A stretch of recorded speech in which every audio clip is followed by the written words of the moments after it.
So hello and welcome again to another edition of It Takes Two. I am Hugh Mayers, and this week I'm joined by the boss, joined by Sharenika Lashay. If I hope I pronounced your name correctly. You did. Sharenika is a author and a mentor amongst many things, as well as being a mom. And we're gonna just have a little conversation, have an exploration about maybe her journey. I think that's the best way I could put it, because as an author, she's written a whole piece about her journey. So we'll get a little bit into talking about hustling through the pain. But first of all, I want to welcome you and thank you for taking the time out, Sharenika. You're welcome.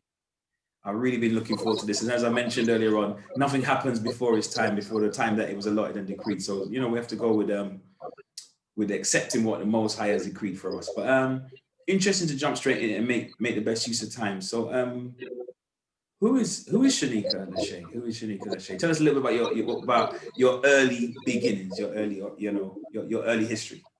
So, Sharenika Lashay coming. So, I'm from a small town called Thompson, Georgia. Right now, I live in Atlanta, Georgia. I am the author of a published book called Hustle Through the Pain. I also have a prayer journal called the Hustle Prayer Journal. So, it's basically help people that struggle in their faith, because now I'm doing full-time entrepreneurship. So, but I'm 29 years old, mother of 2 kids. I had a fast lifestyle growing up. I was raised up the right way. How I was raised up in the church. We was first one there, last one leaving. And so my parents taught me all the right stuff, but I got so overwhelmed, and I was just like, I'm tired of going to church. I'm tired of seeing people in the church acting like being judgmental, but when they leave the church, they act the same. So I was like, this is what church about or whatever. I was like, I might well just do what I want to do, because I don't see no difference at the time. And so it was like I was so tired of church, because there was like executive members on the board members. So we always was the first one there. We was at we was at everything: choir practice, the Sunday school, Bible study, Sunday service, anything they had, we was there. Revival. And so I was like, oh, I'm so tired of going. I was like, when I get old enough, I'm not going back to church. So right when I graduated college. How old is that then at college? How old is college? When I graduated high school and went to college, that's when I started feeling like buck wild. Like, what age group was that? What age group was that? Just for my UK viewers, we don't understand the ages of college and stuff in the US automatically. True. So I say it was around 18, between the age of 18 and like 23, those years. Okay. Is that when you branched off and started to do your own thing, so to speak? Yes. And so right when I went to college, it had a lot of parties. The school I went to, they had parties every night. So I literally was in the club Monday through literally Monday through Saturday. Sunday I didn't go to the club, but I didn't go to church either. But literally Monday through Saturday, everything they had every single day, I was in there in the club every single day. And then it ended up leading to, one day after the club, we went to McDonald's, because there was like the hangout spot. After the club, everybody go to McDonald's. And so one particular night, it was like 3:00 in the morning. We went to McDonald's, went out to eat. It was like a block party out there. Everybody was out there. Okay. And so how me and my friends are, we like to have fun. So we'll hop out the car, start dancing and twerking, whatever. So literally, I had turned the music all the way up, and we had to hop out the car and started dancing at McDonald's. And so when we was dancing loud to the music, we saw a lot of men bum rush out of McDonald's and came out there and flooded us with 20. Like, I literally, because the McDonald's, I don't know how it is down there, but they have glass, you can see straight through. Yeah. Same. Yeah, so everybody just bombed. They like literally left out of line. We just saw a whole bunch of dudes just bomb rush outside and like circle around us, just throw 20s everywhere. And I was just like, hold on now, I got clothes on. We just regular dancing. So you guys are goofing around, so to speak, just having a laugh. Yeah. So I was just like, it messed me up. I was just like, hold on, people do that? I'm like, we got on clothes. And so they got to try to talk to us. That was like, it's more money out there, more money to be made. Come link up with us, come to our house, and all this and that third. We went to their house, and it turned to a whole strip party. We thinking our mindset like, oh, we ain't gonna have to strip. We got on clothes and all this and that third. They'll still pay us. And so now I end up turning to a strip party, even though we wasn't like per naked, but it was like it still was bad. And so it like led to one thing, led to another, and it like eventually they put us on with these other people, start referring us, and then next thing you know, we sit here doing strip parties every single week. And so it So got that to the one is, let me just jump in there, Sharenika. So that one incident of you guys just messing around after the party, just dancing in the street, but for like just being silly, just mucking about, it kind of opened up a gateway to a whole world, other world that you didn't really know about. It did. It really did. And I didn't know nothing about. I used to be like when I used to hear people be like, "Oh, I'm a stripper. I'm a stripper." Like, ooh. Like I used to like cringe up. Like, oh, you want to do that? I used to cringe up, but it was like in that moment I understood where that was coming from because I would have never thought I would have been doing it ever. And that was also a shame of my past and also a shame of people finding out. And I walked in guilt and shame that I did not want people to find out. I didn't want people to know. And so when people started to find out, I was denying it. I was lying about it. And I was super scared because I definitely didn't want to get back to my parents because I didn't want I didn't want to make them look bad. And so it got to a point that I end up kept doing it over and over, trying to make money because I was struggling college student. I'm like, I'm not gonna keep asking people for money. You were still in school, you were still in college, so to speak, at that time. Yes, and I was struggling with finances because it was like I'm new to being on my own, new to being on my own. So it was like I was a struggling college student because I went straight to college after high school. My dad didn't play. Like we had to go straight to college after high school.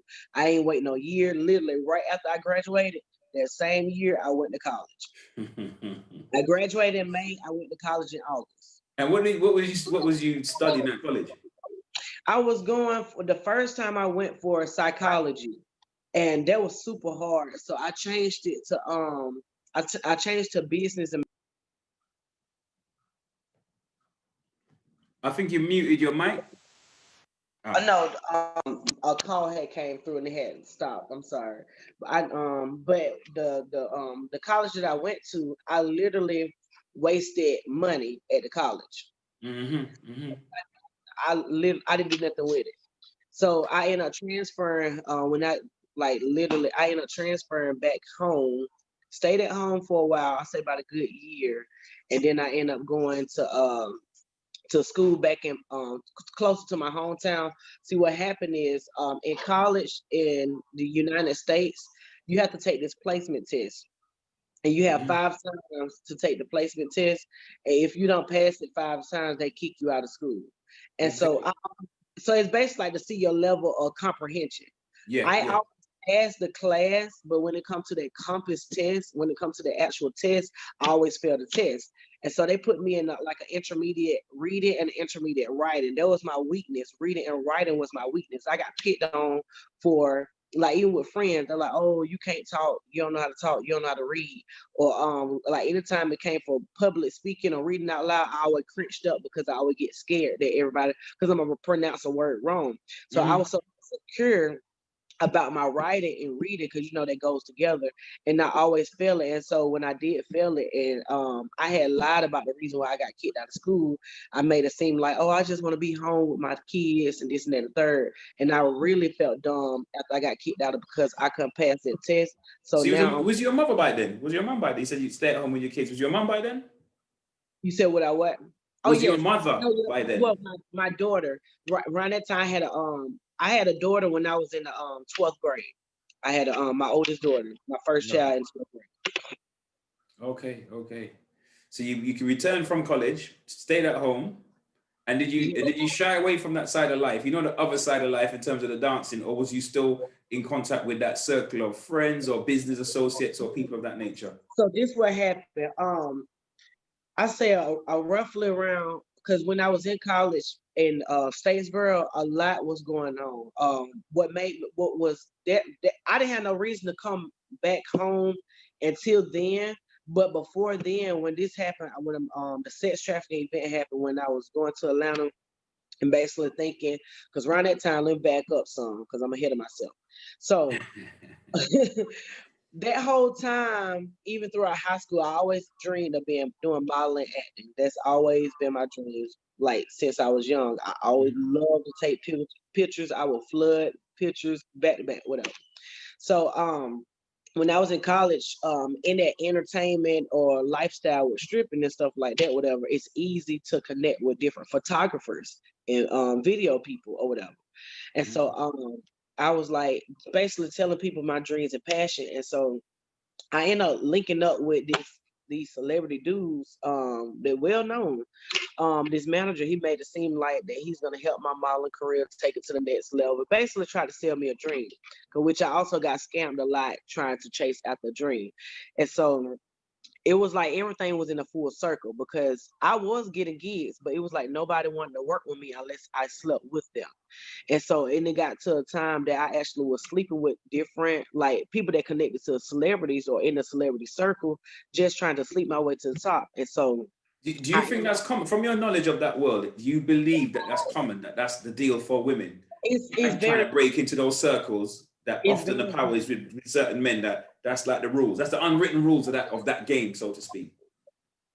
like they basically make it seem like in order for me to put you on, you got to do this, or you got to do that, or I got to get some, or I got to sleep with you in order for me to connect you with Ti. In order for me to connect you with this person, you got to do this, and like literally. So I was just so desperate and thirsty for fame and being a celebrity that I was willing to do whatever. And so I just thank God for saving me and covering me because I was just literally doing stupid stuff. And so it got to a point that this man sold me a dream. He basically made it seem like that he was gonna put me on, come down there, sign the contract. And so I'm thinking he are what he say he is because it had different celebrities in the house. The house was a mansion. So I'm all excited, but I'm nervous at the same time because I don't know where I'm at. So I text two friends and I was like, hey, I'm at such and such address. Anything happened to me? And they was like, why is you always going to people's address you don't know? You need to be taking somebody with you. Cause I always went everywhere by myself, literally, because I felt like I didn't want to drag nobody in my mess. So I went to their house, literally. I'm Very sitting vulnerable for a young woman, though. very, Extremely. and he knew that I was vulnerable. So when I got there, we first started talking about modeling, acting, and he was like, "What do you dream of doing in the long run after you get this deal and all this that? What you gonna do with it?" So he basically like played mind games with me. So after we was talking about different in the industry, he started asking me about drugs. He was like, "Have you ever did drugs before? You ever did cocaine? You ever did this, that, meth?" I was like, "Nah, I don't do drugs or whatever." I said, "Now I drink." I said I drink alcohol every now and then because around that time I was drinking, and so I was like I drink alcohol, but I was like as for doing drugs, I don't do drugs. And he was like, "Why not?" He was like, "Ain't nothing wrong with it." I said because I felt he getting offended by it, and I was like, well, if you do it or whoever else, I was like, there's no shade or no shots thrown towards them. That's their lifestyle. I mean, whatever floats their boat floats their boat. But for me, I'm not gonna do it. If I'm gonna do it, it's gonna be on my own terms. Nobody gonna peer pressure me into doing it. And so he was trying to tell me all the good about it and how it have me doing and how I won't be so nervous. I'll be super comfortable. My confidence will come up and this and that. I was like, well, I mean, yeah, I was struggling with my confidence at the time, but I was like, that's not a good idea for me to do drugs. That's not a good what's called. So make a long story short, because it is a long story. So I kind of felt weird. I was like, I gotta use the bathroom. They showed me where the bathroom at. I text my friend. I was like, okay, now I feel kind of weird. I'm scared. I'm nervous. I said, if you don't hear from me by the morning, call the police. Whatever. And still, that she still remember that. I was like, if you don't hear from me, call the police because I have a bad Wow. feeling.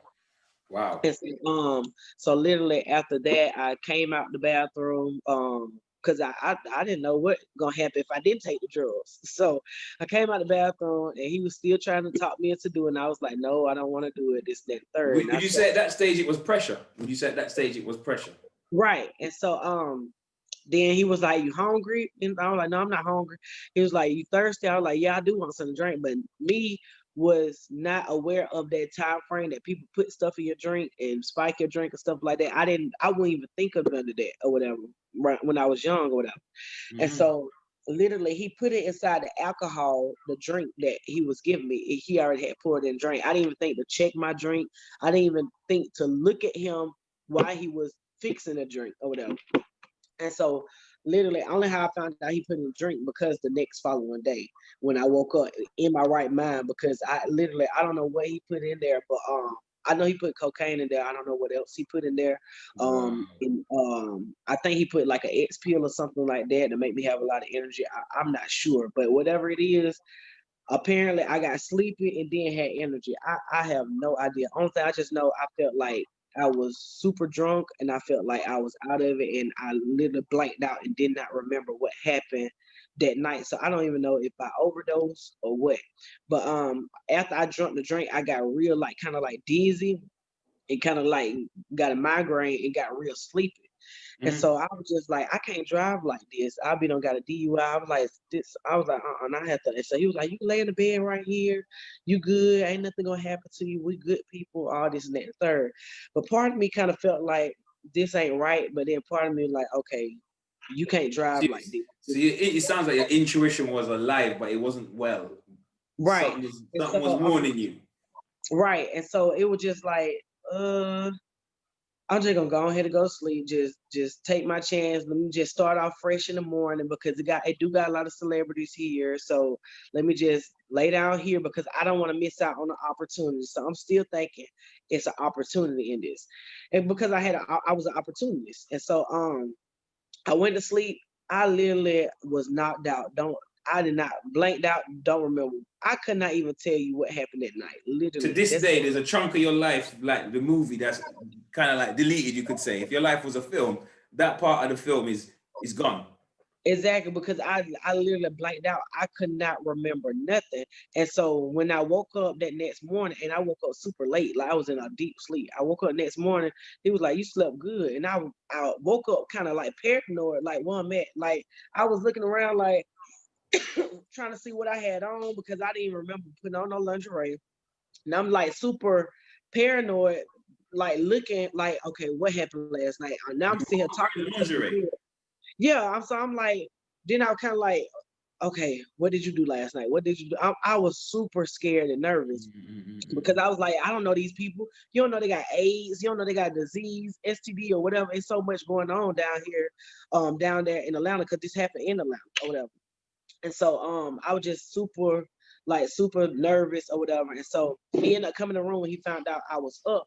And he was like, "You went in last night." I was like, "Oh Lord." I was like, "Went in how?" I was like, "No, I didn't," whatever. He was like, "You did this, you did that, you playing with yourself, you did this, that, and third." No, I was like, "Nah, I wouldn't have did that." And so he had video footage, he had proof to show me what I did. And I was like, literally, I was like, oh my God, my heart dropped. When I say my heart dropped, because all I could think about is my daughter, my oldest daughter, and all I could think about they well-known celebrities, they already in the industry. Around that time, Facebook wasn't popular. It was World Star Hip Hop was very popular then with stuff going viral.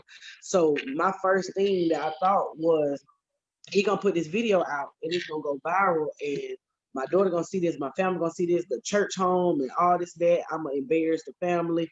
When I say I was paranoid, and so I boohoo crying. I was hyperventilating. He was like, "What's wrong? You okay?" I couldn't even talk because I was like, I was just Freaked hyperventilating. out.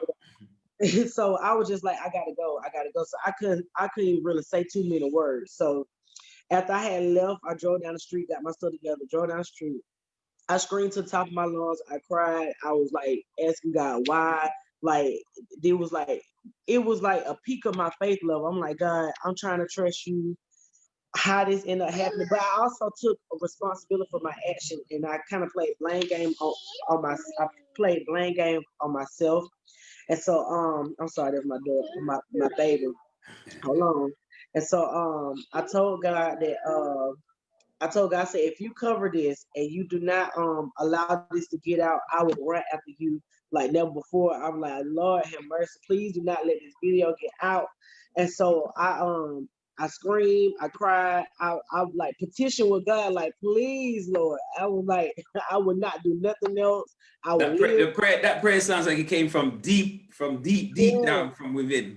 I was like, I know I've been disobedient. I know I shouldn't be doing this stuff, but Lord, if you forgive me this one time and please like just cover me this one time, please don't let me have nothing. Like just I was just like begging out, crying out God, whatever.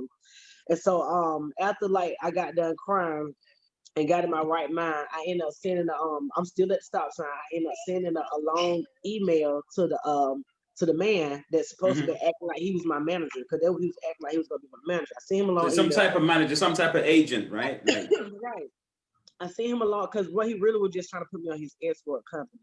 I sent him a long email basically saying if this video get leaked out, I'm going to the police. And I said, and I'm really thinking about going to the police now because of the trauma that just I have to think about with them because it's not mhm. right. And I did not volunteer to do that or whatever. I didn't ask for basically like all of that in the email. I say because I was driving back to Statesboro because I was still in college at the time. So I get a phone call back. I say like about an hour later, a private number. So I'm thinking, why somebody calling me private or whatever? And so it was his voice. And so I'm wondering why he calling me private. But what he did, he never responds to email. He called my phone private. But I didn't think about it then until later on. I thought about it. He was just trying not to leave a paper trail of himself with evidence. And so he was basically saying, "Hey, I received your email and I received your threat." He was like, I'm letting you know if you was to go to police about it, that video will be leaked everywhere." And he was like, "Hold on, baby." He said, the video will be leaked and it will be everywhere. And he said, and I didn't make you do that. You did that voluntarily on yourself. And he was like, if you look at the video, he was like, nobody made you do anything. You did that on your own. And so I was just kind of disappointed. And so I was like, okay, if you do look at the video, it kind of do look like that's something I probably wanted to do, and it can be a miss. You can have two judgment from the video. So I was like, okay, so I don't want the video to come out. Me and him can have this agreement. I just stay quiet and silent, and just don't say nothing. Just move on with my life and just take it as a loss, and just don't say nothing. So literally, I was Sharenika, I just got to jump in there. I need to ask you something because it's very, very important what you said. Um, so, in other words, sometimes we might be, as we the public, we might see videos of World Star or whatever it is, but we see things of, for example, in particular, I'm talking about women, certain situations and scenarios, and we might not understand how did they arrive at that point. We might misunderstand judgment about how they arrived at that point. That it's not right. as it may seem all apart. It is happening, but there is a backstory that if you're so judgmental, you might not appreciate how some of these young ladies ended up in those situations. Right. So true. And so it got to a point that he was just basically like, if I do this, then he gonna do this. If I do that, then he gonna do this. Mm-hmm. And so I stayed quiet. I say like 9 years. I really now I've been told people I was a victim, and I've been telling people bits and pieces of my story, but I didn't start going into full detail about that incident just until last year. And so what happened was Atlanta got a lot of it's high rate of the sex trafficking in Atlanta. And so I was trying to Could you figure out. clarify that term? Could you clarify that term, You said or what? elaborate on what that term, sex trafficking? So it's basically it got different level of sex trafficking. It got down here it was a lot of women getting kidnapped.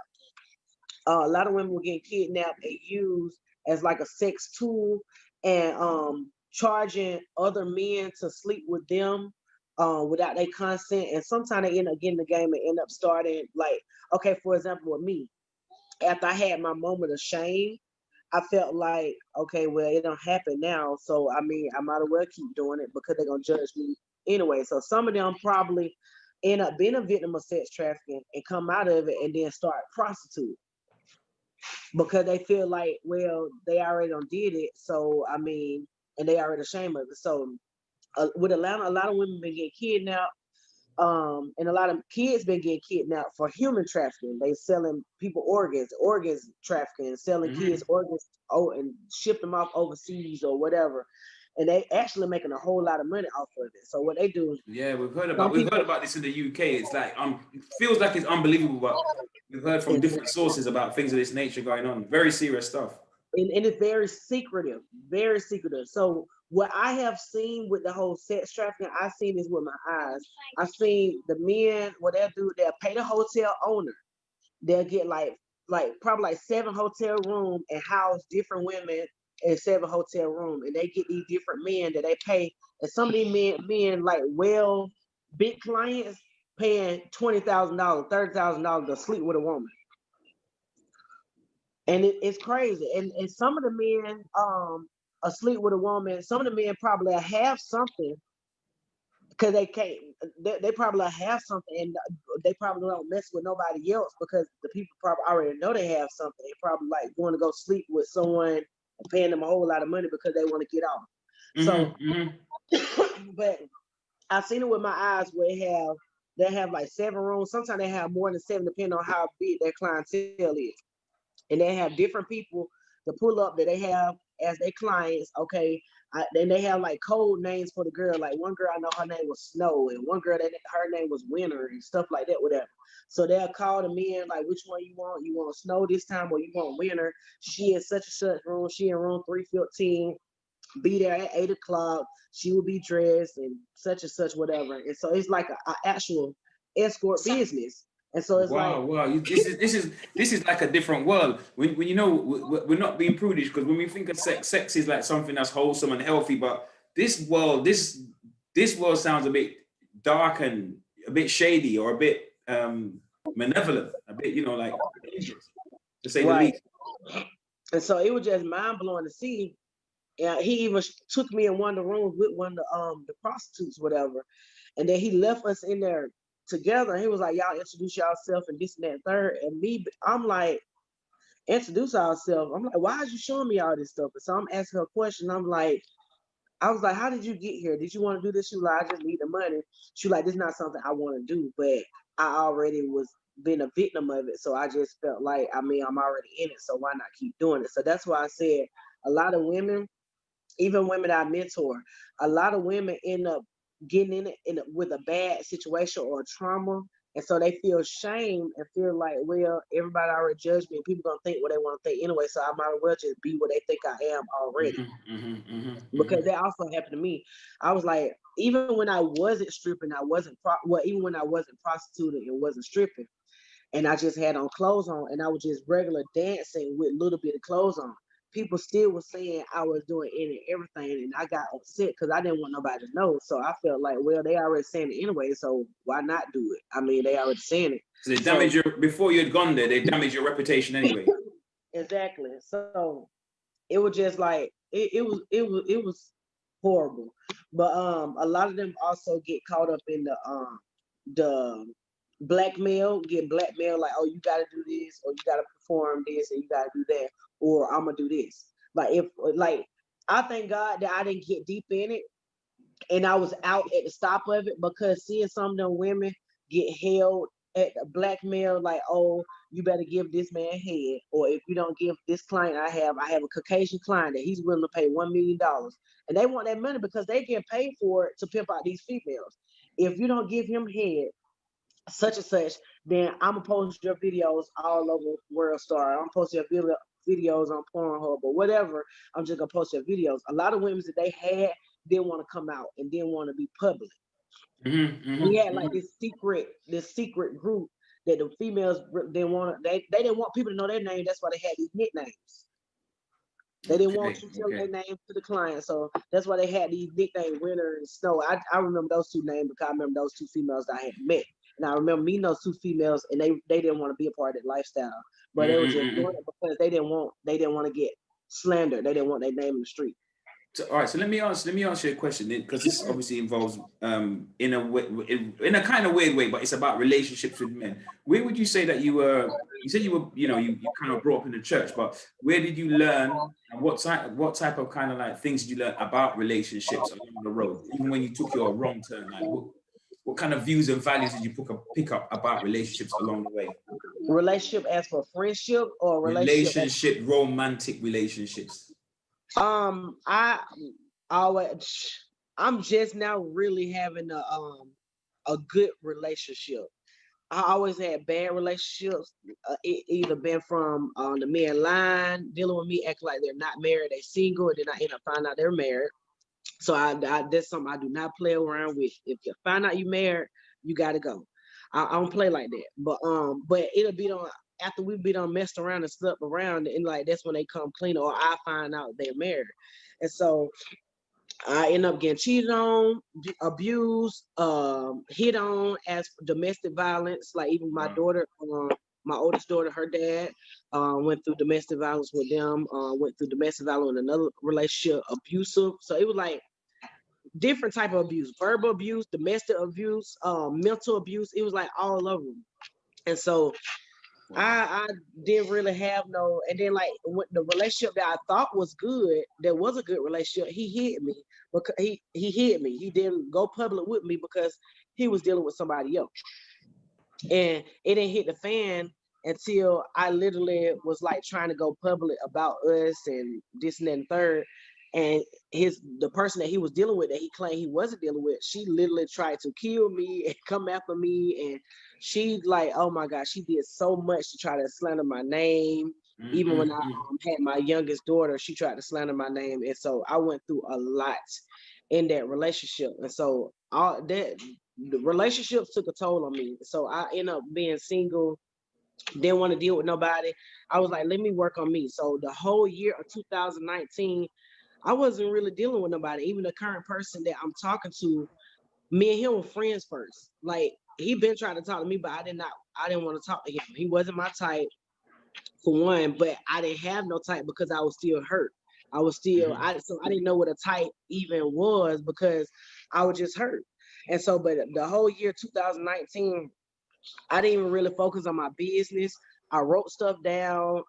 I did a lot of writing. I did a lot of soul searching. I went through, I got a counselor, a therapist. Good, good.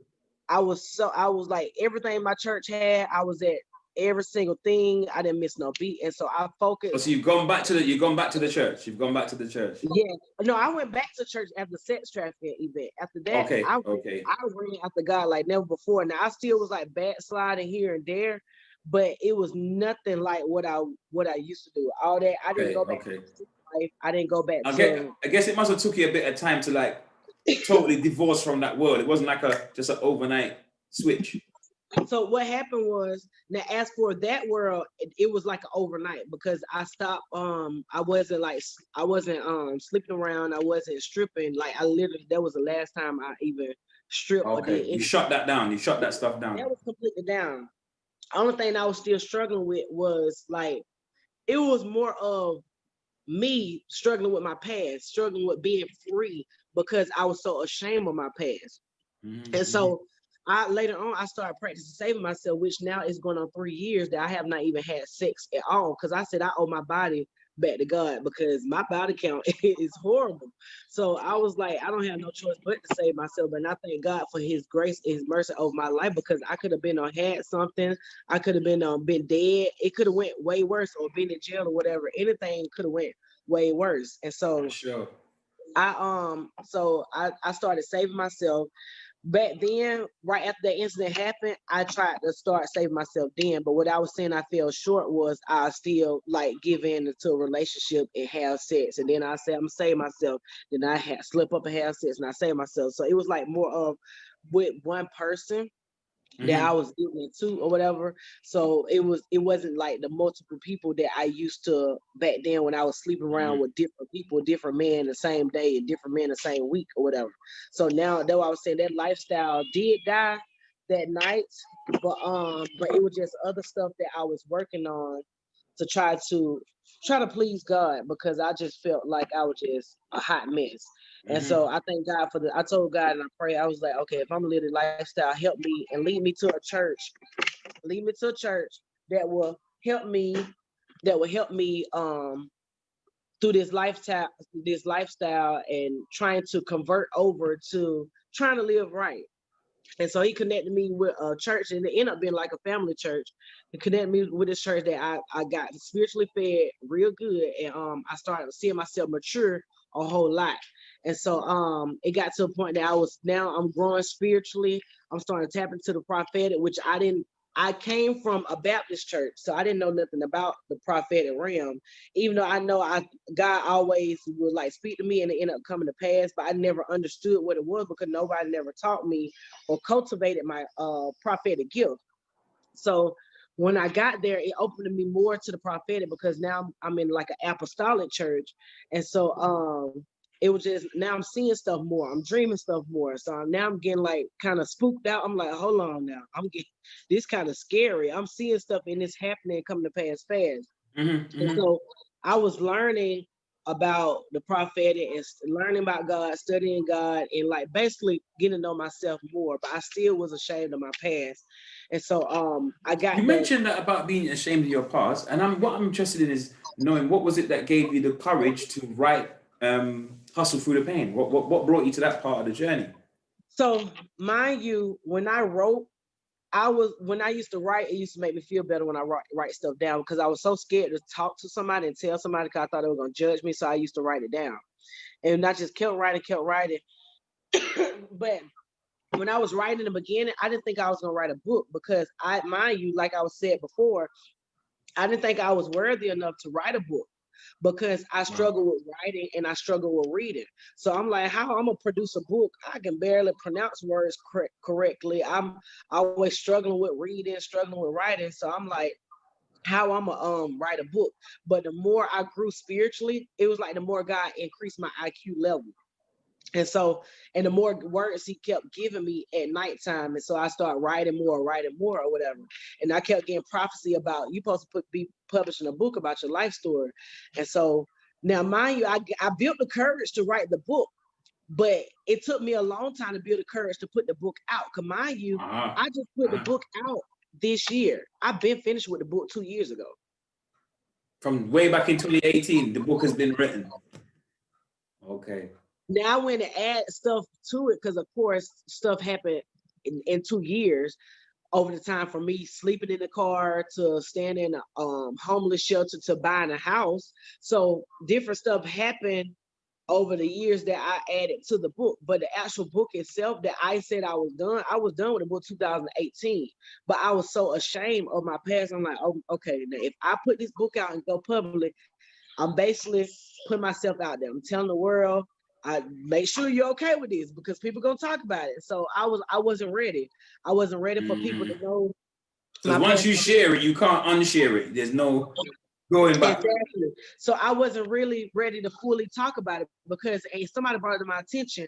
And that was like, even after I put the book out, somebody brought it to my attention because even though I said a lot in the book, but as for the sex trafficking, I spoke, I kind of sugarcoated. I spoke on it, but I didn't go into full details.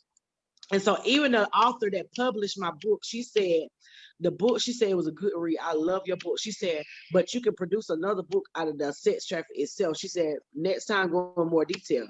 2 people that purchased my book, that was like, I love your book. I didn't know you went through all of that, but I really wanted you to talk more about sex trafficking. So I put the book out, but I didn't even realize that even in the book, I wasn't even fully transparent about the whole sex trafficking event in the book. And so until people brought it to my attention, I literally just started fully talking about every single detail now, but I'm not ashamed of my past anymore. And so when I was writing the book, I was writing in shame. Some of the part I was writing in shame. But some of it, I said what I said because I was just writing and I felt better while I was writing because they was telling me when I'm writing, write like nobody's watching me, write like nobody's going to read it. Talk to my readers like they're like you're talking to yourself. So like nobody, so it'll be personal. And so people still got a person, they end up growing and it helped their faith and it made them feel like, dang, if she can do it, I can do it. And I was thinking that because they're gonna be young women around the world, not just in the United States, but literally around the world who are in similar situations, right, or at a similar circumstance, and maybe you can just give them that little bit of courage and also insight to one, feel that they are worth something and they can change their life around and maybe right, and a lot of people in my some steps to kind of move out of that lifestyle. Exactly. A lot of people in my hometown, they know where I came from. They know what I used to do. So to see my life now, a lot of people just inspired just from watching my life. They're inspired because they know what I used to do. They know what I was about. I was fighting. Also, when I tell you I did everything, I did everything. I was like this TTG girlfriend. I used to take the product on the property, throwing it over the fence. I still supposed to be locked up for drug trafficking. I would have still been locked up still today. Know what I'm saying? Mm-hmm. I would have lost all my student government funding for school. Like God have covered me in so many ways because literally I was like this ride or die girlfriend, and I always dealt with these drug dealers, and I don't know why I always was attracted to the bad guys, and so and it was just like crazy how so much stuff I did, and on that I was fighting almost every single weekend about my boyfriend. I was like, well, my baby daddy back then. Like every weekend I was fighting. If I found out he was talking to somebody, I was going down there where he live at, and I'm fighting. I'm fighting. I'm pulling up to your house. You don't have to meet me. I'm coming to meet you. I didn't even care if I was gonna get beat up. I didn't care if I was gonna get jumped. Cause every time I got jumped, I just had this just trying to prove a point, and couldn't nobody tell me nothing. And so it was Do just you think he was addicted to that lifestyle? I was, and trying to, I wouldn't say try to go for bad, but kind of did try to go for bad. But I was just type of person. I mean what I say, and I say what I mean. And I didn't like nobody to pick. I didn't like nobody that mess with whatever I felt like that was mine. So I had a strong controlling spirit and a strong couldn't nobody tell me nothing. So it was just like, but after that whole sex trafficking, it slowed me all the way down. I moved back home. I had moved back with my parents. Sharenika, your mic has gone out slightly. I don't know if you're covering your mic or something. Can you hear me now? Yeah. Okay. I said after the whole sex trafficking event, after that, I still was in school. It was like right afterwards, this when I had got the letter about, okay, I failed the test and I had to leave. I can't come back to 5 years later. I can't enroll in school 5 years later. I moved back home because I'm like, okay, this is a sign from God. Let me move back home. Move back home. That's when I started working on my spirituality and going to church more. And God would increase my IQ. Later I went back and took the test again, and I passed the test with flying colors after I was Stuff. Good for you, man. Good for you. Good. and then I went back to school and I graduated with a degree. And so all of that, mind you, it was helping my confidence because throughout high school I got picked at because I didn't pass the graduation test on time, or I didn't pass this, or I didn't pass that. And not even that, like my friends got accepted to the big schools and I'm getting accepted to the small schools. And so now I'm like really feeling like I'm dumb and slow. And then on top of that, I'm getting picked at how I talk, picked at how I read, can't spell anything. So I was just insecure altogether around everything. And so coming back home and staying with my parents, I started becoming a better mother. I started becoming a better teacher because we're the teacher of our kids. And so I Indeed. started becoming a better spiritual daughter. I felt like I had a great relationship with God. I was praying consistent. I was fasting, doing everything I was supposed to do. I started sowing time, started paying time and sowing in different people and stuff like that. Whatever. I always been a giver, but when I used to give in church, I get like $1, be like, that's it. But I started. I just been like, okay, here go 50 cents, here go $1 or whatever. That's it. That's the entire offering. You only get the most you're gonna get out of me is $1. But now I learned from sowing and reaping, and so I got so addicted to sowing, not even just the church, but sowing it to people, and I'm seeing it come back tenfold, and it like became super addictive, and so I started doing that and sowing into a different word. And like when God bring a word forth, and I know it was straight from God, or somebody give me a word that I know is straight from God that I didn't tell nobody about. I like to sow into those words because I started reading more. I started reading the Bible, studying the Bible more. And so it was like everything I started to work on, every single thing in my personal life. And so and it was like God started elevating me fast. And so when I saw doors, because I was like, what can I lose? I don't live this lifestyle. I might well just try the whole God lifestyle out. I mean, it nothing else to try.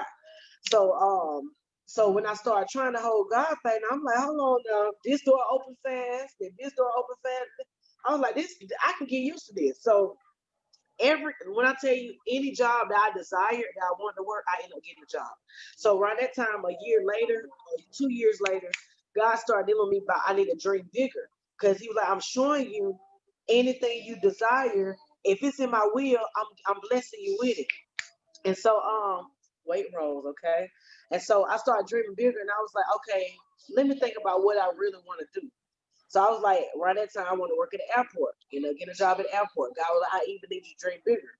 So I don't know if you're familiar with Medea or Tyler Perry or not. Yeah, But yeah, some, yeah, yeah, yeah. Yep. Oh, we know about that. so I was like, by me doing modeling acting, because my passion was dying down because I was like, okay, I don't want to even do modeling acting no more because with this industry, it's like nobody want to work with you unless you're sleeping with them. So it made me not even want to go after my dreams no more. But I was like, if I'm working at somewhere that it with the whole acting environment, it'll keep my dreams alive. And I was like, I want to connect with spiritual people. Nobody gonna take advantage of me, and nobody gonna feel like that I gotta mess with them in order for them to help me. So I was like, I want to work at Tyler Perry Studios. I kid you not. I ended up working at Tyler Perry Studios for a whole like 3 years It's working there. And amazing.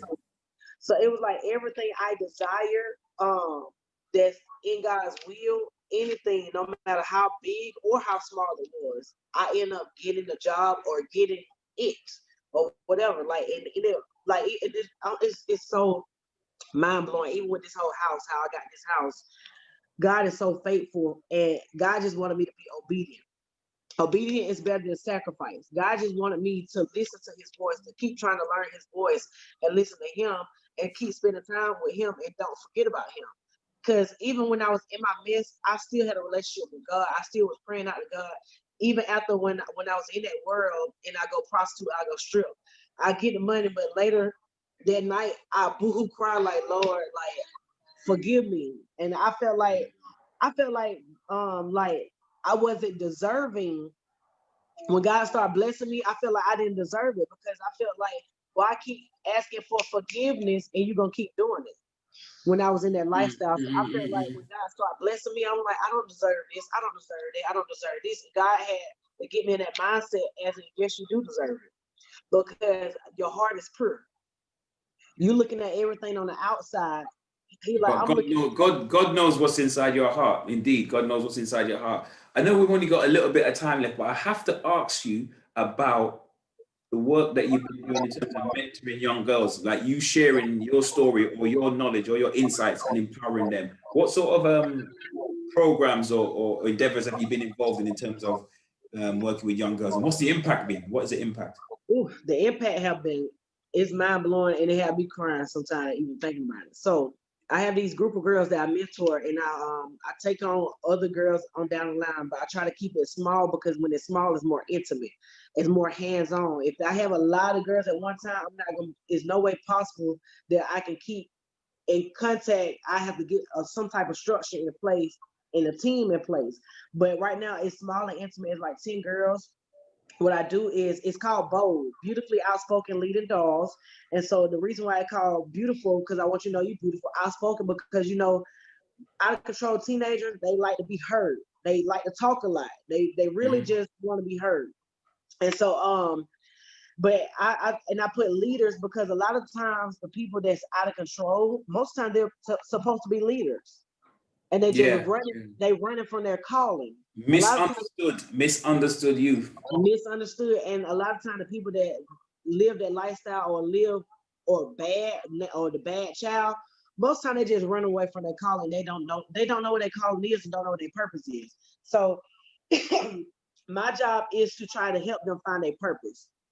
If you like to do hair, I'm trying to connect you with somebody that own a hair salon and you like sit up under them, you learn from them. You like to do makeup, you sit up on a makeup person. You like to do basketball, you sit up on like whatever you like to do. I try to connect you with people that also help you in the environment. But not only that, a lot of them they just want to vent. And I tell the manners like, no, you need to be yes, ma'am, no, ma'am. Don't talk to your mama like that. Okay, you need to take your butt home. Stop doing this. No, you don't need to be having sex. You're too young for that, or whatever. And so it's like the reports I get back from the parent, I know like two kids had ran away from home because they want to go be grown. And their parent and I go talk to the child and tell them, you better take your butt back home. And it don't take me long because they listen, they respect me. And so like even one of the parents, she was like, every time they act up, they call me. She like, they listen to you, but they won't listen to me. And so she was like, I don't know what it is. And so every time they act out, she'll be like, well, I'm about to call Shay, because that's what they call me. They Shay. I'm about to call Shay, and they'll straighten up. They're like, oh, no, call Shay. But the thing about it is like, they don't want to see these young people in this generation. They don't want to see the big old hats, the fruit hats. They don't want to see no big old Pentecostal outfit and this and that, even though they can see it. But it was like they had more respect for me because they seeing somebody that looked like them. They can relate to you. There's a connection. There's an easier connection, right? And so, and they see somebody that free and able to be themselves, because I'm still goofy, I'm still loud, I'm still fun to be around, and it's pretty. But sometimes people misunderstand me as well, and they'll feel like, oh, she wild, or she this, or she's not a God. Because people don't tell me I don't have no relationship with God because I got red hair. Even just by being red hair and having red hair and being free. But I know what God called me to, and I know the people that God called me to. So I cannot change myself to make you feel comfortable. I can't dim my light to make you feel comfortable. I can't. This is who God called me. And so they respect me and also see that, okay, you can still have a life and still have fun and still be holy and still live for God, because I don't do nothing outside of God's will, and I still live in freedom and live life, have fun or whatever. And what age group are you talking about that you're working with? These young girls or young women, these young ladies? What kind of age group? Around 15 to 16, well, 14 to 16, because I had a 17-year-old, but I really try to not deal with 17 because I got a 17 now. Now she came in when she was younger, I can deal with it. If I started with you when you was younger, I can deal with you. But if you first come in 17 and you had that mindset, I'm grown, you can't tell me nothing, bring you to my house, you left my house, them brought dudes to my house that I don't know. Like when you at 17, I really don't want to deal with no 17-year-old unless I already been dealing with you already when you was younger. Okay, no, that makes sense. That makes sense.